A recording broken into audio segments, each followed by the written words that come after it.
क्या है ऑप्शन में, तो यह सिरिका सी गंध देता है। कैसा गंध देता है, तो सिरिका के जैसा ये गंध देता है।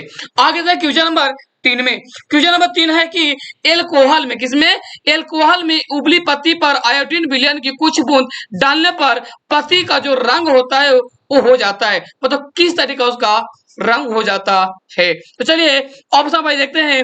ऑप्शन नंबर सी यानी नीला और काला हो जाता है। कैसा होता है, तो नीला और काला हो जाता है, जो कि आपका ऑप्शन नंबर सी में दिया गया है। आगे बढ़ते हैं क्वेश्चन नंबर 4 में। क्वेश्चन नंबर 4 के बाबू की अपच यानी अपच बोले तो अपच का उपचार करने के लिए निम्न में से किस औषधि का उपयोग होता है। यानी जो अपच होता, जो पचता नहीं है, उसके लिए कौन सा औषधि का हम लोग उपयोग करते हैं। तो चलिए देखते हैं ऑप्शन नंबर सी यानी एंटासिड। क्या बोलते हैं बाबू, एंटासिड का हम लोग उपयोग करते हैं। आगे बढ़ते हैं क्वेश्चन नंबर 5 में। क्वेश्चन नंबर 5 क्या है कि किसी भी उदासीन विलयन का पीएच मान होता है। यानी कोई भी अगर उदासीन विलयन होता है जिसका खास कोई पीएच मान होता है तो कितना होता है बाबू, तो ऑप्शन नंबर सी यानी 7 होता है। कितना होता है, 7 होता है।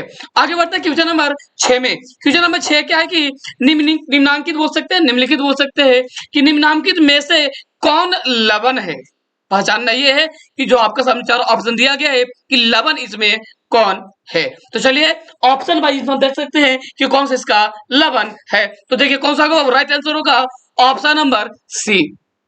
ऑप्शन नंबर सी में क्या है, तो K2SO4 क्या होगा, तो K2SO4 हमारा जो है वो क्या होगा, एक लवण है। क्या है, लवण है।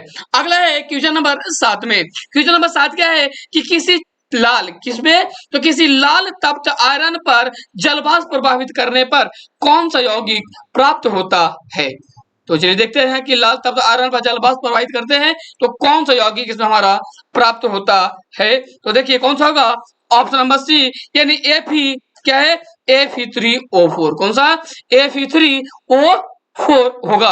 आगे बढ़ते क्वेश्चन नंबर 8 में। क्वेश्चन नंबर 8 क्या है कि हमारे शरीर में पीएच, किसमें, हमारे शरीर का जो पीएच मान होता है उसमें पीएच कितने परस के बीच कार्य करता है। देखिए ये प्रश्न कई बार पूछा गया है, 14 में, 18 में और 19 में, ये कई बार प्रश्न पूछा गया है, तो बड़ा इंपॉर्टेंट है। इसका देखते हैं, इसको राइट आंसर होगा बाबू कौन सा, तो ऑप्शन नंबर बी यानी 7.0 से 7.8 तक के बीच में एक कार्य करता है। आगे बढ़ते हैं क्वेश्चन नंबर 9 में। क्वेश्चन नंबर 9 क्या है कि बेकिंग पाउडर का अनुसूत्र क्या है। यानी जो बेकिंग पाउडर होता है इसका अनुसूत्र क्या होता है। तो चलिए देखते हैं बेकिंग पाउडर का ऑप्शन नंबर सी यानी NaHCO3। क्या होता है, NaHCO3 होता है। आगे बढ़ते हैं क्वेश्चन नंबर 10 में। 10 क्या है कि निम्नलिखित में से या निम्नलिखित में कौन विजातीय यौगिक है। कौन सा है, तो विजातीय यौगिक है। तो देखते हैं ऑप्शन नंबर डी यानी प्लास्टर ऑफ पेरिस। क्या है, तो प्लास्टर ऑफ पेरिस जो बाबू वो विजातीय यौगिक है। कौन सा है, तो विजातीय यौगिक, ऑप्शन नंबर डी।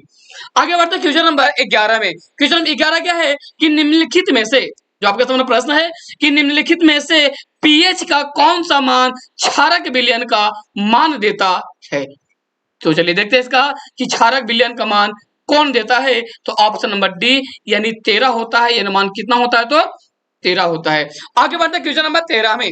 क्या है कि सोडियम क्लोराइड के, ध्यान से बड़ा समझिएगा, बड़ा बड़ा क्वेश्चन से बड़ा आंसर नहीं होता है, आराम से लैंग्वेज समझेंगे तो बड़ा ही आसान तरीके जिसको आप देख सकते हैं। तो चलिए क्या देखते हैं, अब क्या है कि सोडियम क्लोराइड के जलीय विलयन से विद्युत धारा प्रवाहित करने पर यह वियोजित होकर सोडियम हाइड्रोक्साइड बनाता है। इस प्रक्रिया को क्या कहते हैं, या यह प्रक्रिया को क्या कहते हैं। तो चल देखते हैं इस प्रक्रिया को क्या कहते हैं बाबू। तो ऑप्शन नंबर ए यानी क्लोर क्षार अभिक्रिया। क्या कहते हैं, तो क्लोर क्षार अभिक्रिया कहते हैं। आगे बढ़ते हैं क्वेश्चन नंबर 13 में। 13 क्या है कि निम्नलिखित अम्लों में से कौन प्रबल अम्ल है ना, इनमें से कौन सा अम्ल जो है वो प्रबल अम्ल है। तो चलिए देखते हैं ऑप्शन नंबर सी यानी सल्फ्यूरिक अम्ल। कौन सा, तो सल्फ्यूरिक अम्ल इसका जो है वो प्रबल अम्ल है। क्वेश्चन नंबर 14 में कितना, क्वेश्चन नंबर 14 क्या है कि निम्नलिखित में कौन क्षारक नहीं है। यानी इसमें से जो बताना है कि इसमें से कौन सा ऐसा जो क्षारक नहीं है। तो आगे देखते हैं बाबू कौन सा है, तो ऑप्शन नंबर देखते हैं कि कौन सा इसका क्षारक नहीं है। तो ऑप्शन नंबर क्या है, बी यानी NaCl जो है वो क्षारक नहीं है। आगे बढ़ते हैं क्वेश्चन नंबर 15 में। 15 क्या है देख लेते हैं। निम्नलिखित क्षारकों में कौन प्रबल क्षारक है? यानी इसमें से देखना है कि कौन सा जो है वो प्रबल क्षारक है। तो क्वेश्चन नंबर ऑप्शन देखेंगे तो उत्तर में होगा ऑप्शन नंबर बी, यानी NaOH जो है वो प्रबल क्षारक है। आगे बढ़ते हैं क्वेश्चन नंबर 16 में। 16 क्या है कि लिटमस विलियन जो बैगनी रंग का रंजक होता है या किस पदार्थ का बना होता है? तो चलो देखते हैं एक किस पदार्थ का बना होता है। तो ऑप्शन नंबर बी, यानी लीचेन का बना होता है। किसका बना होता है?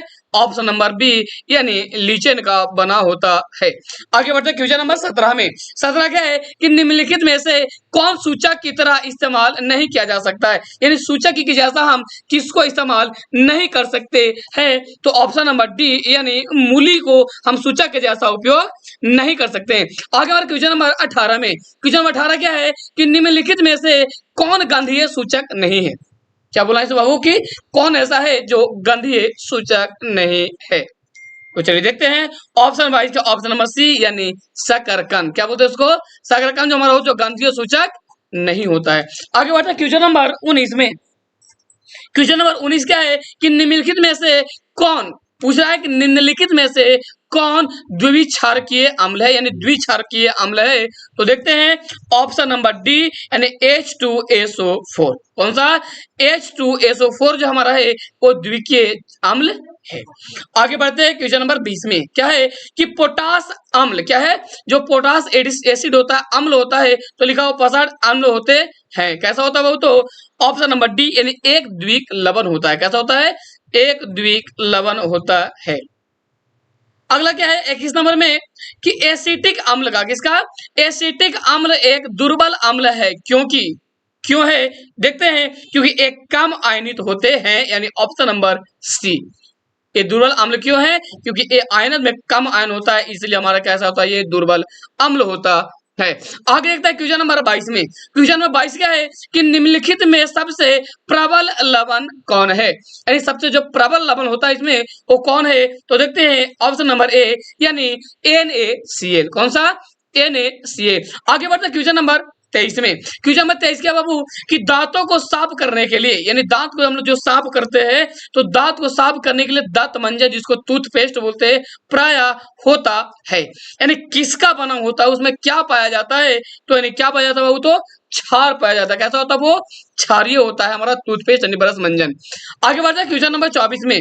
क्वेश्चन नंबर 24 क्या है कि शुद्ध जल का पीएच मान, आप लोग पढ़े होंगे कि जो शुद्ध जल होता है उस शुद्ध जल का जो पीएच मान होता है बाबू वो कितना होता है? तो ऑप्शन नंबर बी, यानी 7 होता है। कितना होता है?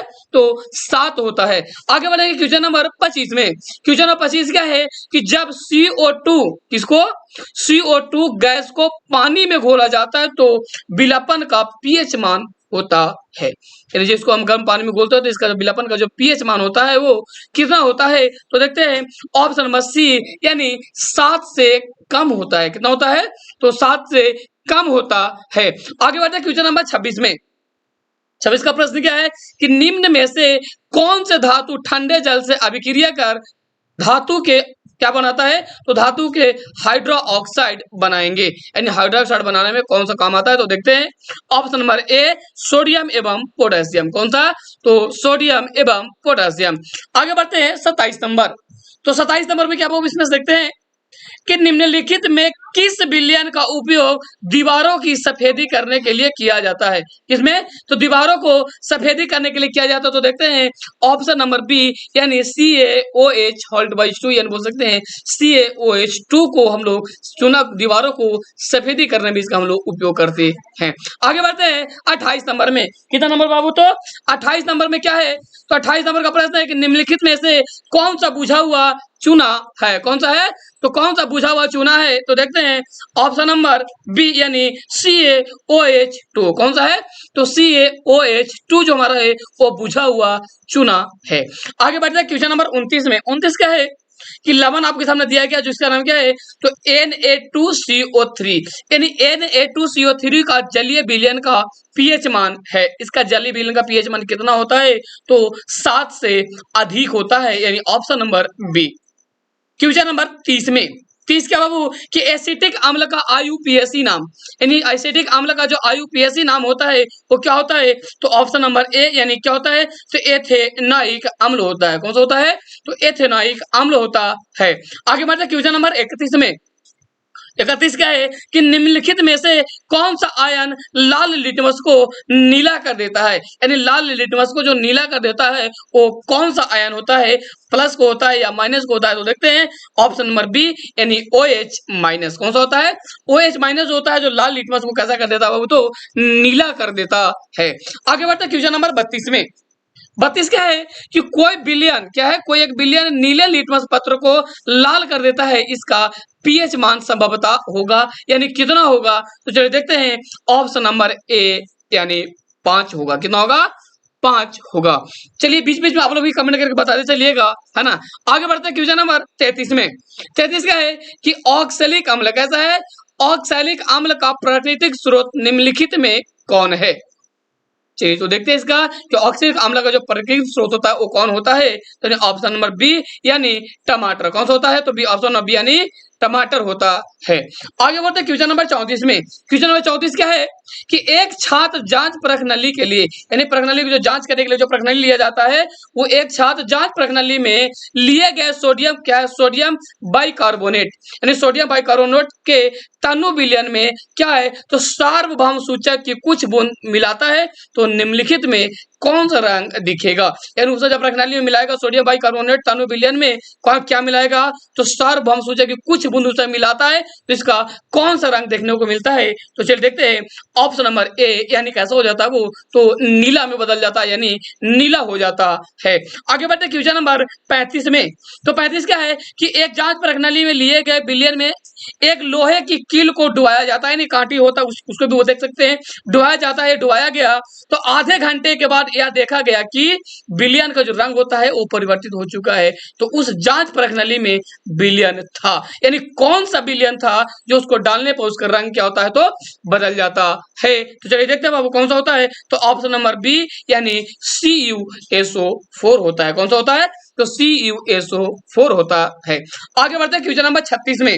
बड़ा इंपॉर्टेंट है कि प्लास्टर ऑफ पेरिस का रासायनिक सूत्र, यानी प्लास्टर ऑफ पेरिस का जो रासायनिक सूत्र होता है वो कौन सा होता है, आप सब लोग जानते भी होंगे, तो कमेंट करके बताइए। लेकिन यहाँ भी आपको ऑप्शन में दिया गया है ऑप्शन नंबर बी यानी CaSO4 इंटू हाफ H2O होता है।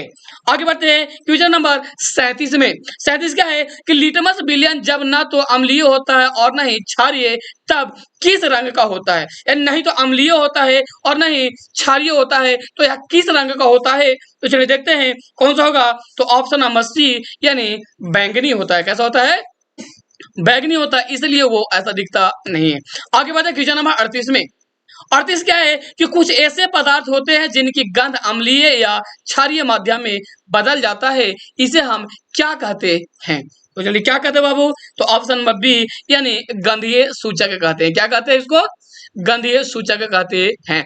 आगे बढ़ते हैं क्वेश्चन नंबर 39 में। 39 में क्या है कि सभी धातु, जो सभी प्रकार के जो धातु होते हैं वो सभी धातु कार्बोनेट एवं क्या है, तो हाइड्रोजन कार्बोनेट, यानी कार्बोनेट एवं हाइड्रोजन कार्बोनेट अम्ल के साथ अभिक्रिया करके बनाते हैं, तो क्या बनाते हैं, तो देखते हैं ऑप्शन नंबर डी यानी इनमें से सभी बनाता है। सभी क्या क्या बनाता है, तो संगत लवण भी बनाता है, कार्बन डाइऑक्साइड भी बनाता है, जल भी बनाता है, इन सभी मिलकर इन चीजों को बनाता है।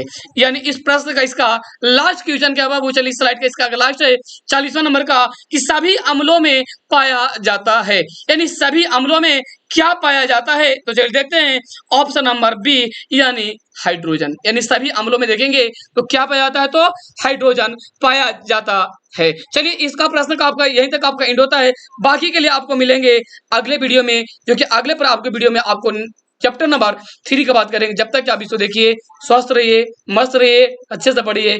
जय हिंद,